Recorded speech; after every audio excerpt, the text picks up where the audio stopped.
देखिए, हमने स्टार्ट किया है Ind AS 102 which is basically related to share based payment.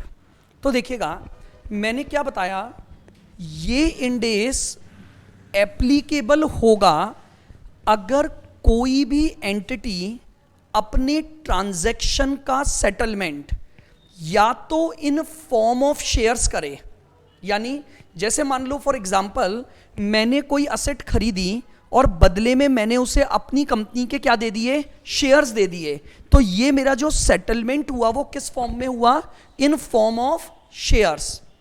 या फिर सेटलमेंट कैश में हो रहा है लेकिन उसकी जो वैल्यू निकालूंगा वो किस पर बेस्ड होगी, शेयर्स पर बेस्ड हो।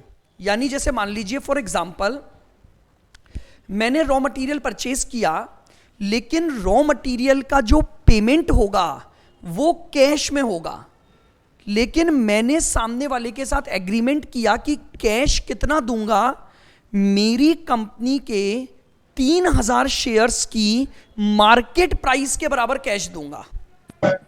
यानी मैंने पेमेंट तो किस में किया है, कैश में, लेकिन वो कैश निकाला कैसे है, शेयर की प्राइसेस पर बेस्ड निकाला है।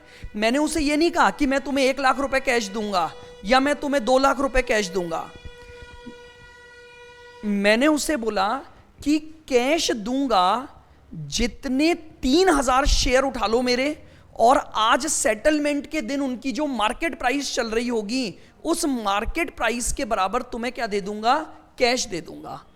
तो कोई भी ट्रांजैक्शन जो इन फॉर्म ऑफ शेयर्स हो रहा है या फिर बेस्ड ऑन शेयर्स हो रहा है उसके ऊपर हमारा ये इंडेस एप्लीकेबल होगा। क्लियर बिल्कुल।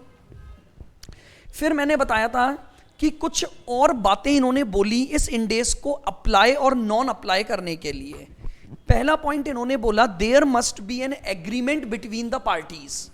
इस अकाउंटिंग को चालू करने के लिए एग्रीमेंट होना चाहिए कंपनी और पार्टी के बीच में।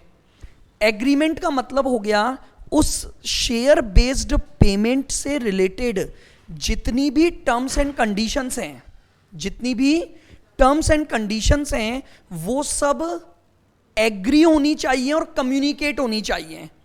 भाई कोई भी एग्रीमेंट तभी इफेक्टिव होगा जब उसकी सभी टर्म्स एंड कंडीशन पर क्या हो जाए, एग्री हो जाओ, और साथ ही साथ कॉन्ट्रैक्ट की दोनों पार्टीज को कम्युनिकेशन होना चाहिए उस बात का। तो इंडेस ने पहला पॉइंट बोला कि हर हालत में ये ध्यान रखो कि एग्रीमेंट की जितनी भी टर्म्स एंड कंडीशंस हैं वो सभी टर्म्स एंड कंडीशंस एग्री होनी चाहिए और कम्युनिकेटेड होनी चाहिए, तो इंडेस 102 अप्लाई हो जाएगा। नेक्स्ट पॉइंट, जो एग्रीमेंट आप करोगे वो थर्ड पार्टी के साथ होना चाहिए। एग्रीमेंट किसके साथ होगा, थर्ड पार्टी के साथ। थर्ड पार्टी का मतलब है कि वो कंपनी का एग्जिस्टिंग शेयर होल्डर नहीं होना चाहिए। अगर आप कोई भी एग्रीमेंट किसी एग्जिस्टिंग शेयर होल्डर के साथ करोगे तो वो इस इंडेस में कवर नहीं होगा। जैसे मान लो फॉर एग्जांपल मैंने एक पर्सन से एक प्लांट खरीदा, लेकिन जिस सप्लायर से प्लांट खरीदा उसके पास ऑलरेडी मेरे 500 शेयर थे, वो मेरा शेयर होल्डर भी है और साथ में वो प्लांट का वेंडर है। अब मैंने उसे प्लांट के पेमेंट में क्या दिए, शेयर्स। बताओ क्या इंडेस लगेगा, नहीं लगेगा। द रीजन बीइंग उसके पास ऑलरेडी मेरे कितने शेयर हैं, 500 शेयर हैं। तो ये चीज ध्यान रख लेना कि जिस पार्टी को मैं शेयर इशू कर रहा हूं वो मेरा एग्जिस्टिंग शेयर होल्डर नहीं होना चाहिए। अगर वो मेरा एग्जिस्टिंग शेयर होल्डर है तो इंडेस 102 उसके ऊपर अप्लाई नहीं होगा।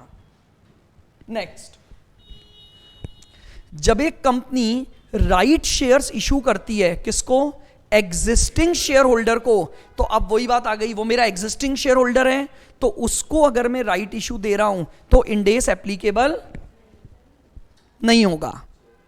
क्लियर बिल्कुल। नेक्स्ट, अगर आपने कोई भी shares in form of donation दिए हैं या एज अ चैरिटी आपने इशू किए हैं तो भी इंडेस लगेगा। इंड एस ने कहीं भी ये नहीं बोला कि आपको कंसीडरेशन मिलना जरूरी है, नहीं। अगर आपको कोई कंसीडरेशन नहीं भी मिल रहा है, आपने अपना पेमेंट किस फॉर्म में किया है, शेयर्स के फॉर्म में, तो भी इंड एस की अकाउंटिंग लगेगी। यानी अगर मैंने एज अ डोनेशन या एज अ चैरिटी क्या दे दिए, शेयर्स इशू कर दिए, तो उसकी अकाउंटिंग भी इंड एस 102 के ही थ्रू होगी। नेक्स्ट पॉइंट, अगर मान लीजिए किसी भी एंटिटी ने कोई सर्विसेज रिसीव की हैं और उन सर्विसेज का जो सेटलमेंट हो रहा है वो किस में हो रहा है, इन फॉर्म ऑफ शेयर्स या बेस्ड ऑन शेयर्स, तो उसके ऊपर भी इंड एस 102 लगेगा।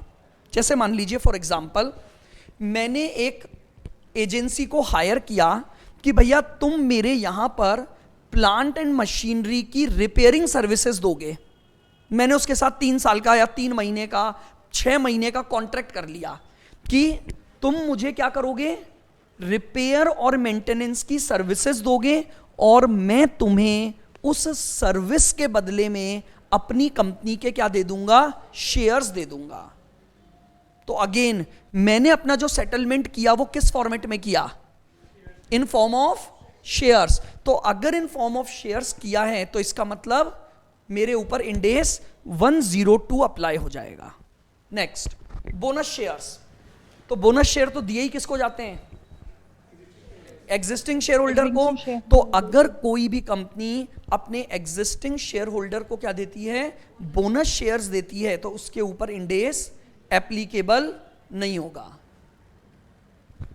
Next point, whenever an entity acquired another entity under business combination, एक एंटिटी दूसरी एंटिटी को क्या कर रही है, परचेस कर रही है, टेक ओवर कर रही है और कंसीडरेशन को इन फॉर्म ऑफ शेयर्स दे रही है।